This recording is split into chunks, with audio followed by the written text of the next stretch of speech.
Students, welcome to this very brief slideshow to understand forms of DNA.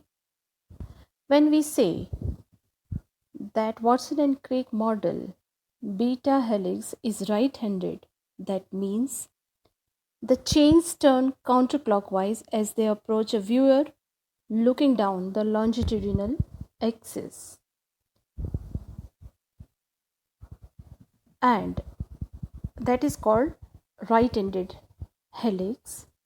We also have seen left-handed helix like Z-DNA. In the subsequent slides, we will see the details of the same. This slide shows comparison of various major forms of DNA. B form is the most common form. If we compare that with A form is a little shorter and broader compared to B, and Z form is longer and slender. If we observe the direction of helical turn, A DNA and B DNA are right-handed. Their arrow shows in the same direction, while direction of helix is completely inward in case of Z-DNA, which is left-handed helix.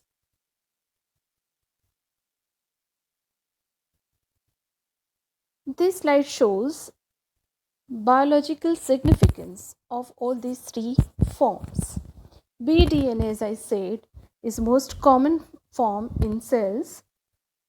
Z-DNA is observed after methylation of DNA. And A form is, however, metastable and rapidly returns to D form. Normally, D to A transition has been observed at low relative humidities. RNA always occur in A form only. RNA DNA hybrids are also in A form, leading to the belief that DNA must undergo B to A transition during transcription.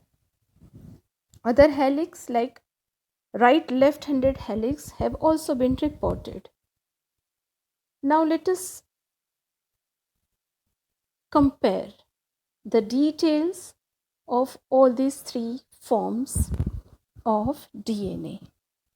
A form primarily differs from B form in that it has 11 base pairs per helical turn rather than 10.5 in case of B, and vertical length of 2.6 angstrom rather than 3.4 in B DNA. Thus, it is wider than the B form. The Z form is dramatically different, having left-handed helical structure, while A and B both are right-handed forms.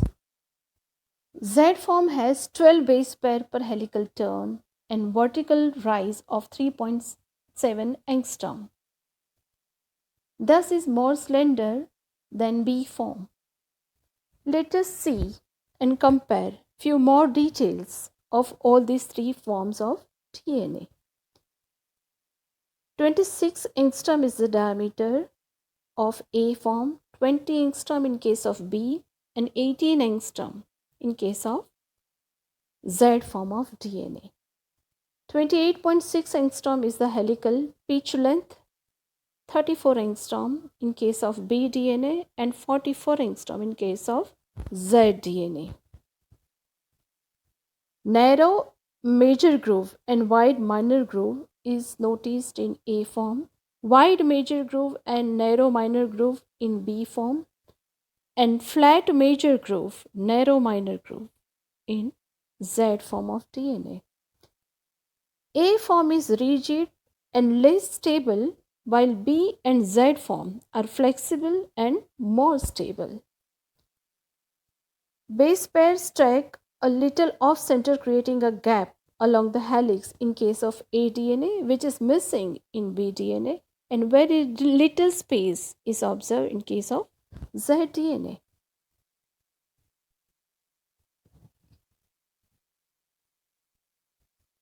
Transition of B DNA into A, C, and D forms occur at relative humidity lower than 92%.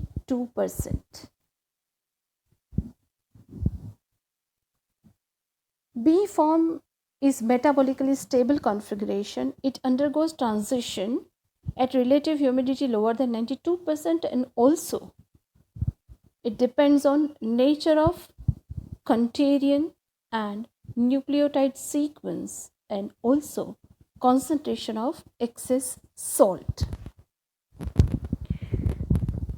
As you can see, sugar puckering is the most important characteristic of for distinguishing the DNA forms. Now let us understand what is the sugar puckering. This figure shows 5-membered furanose sugar in which arrows indicate atom that is puckered in the direction also.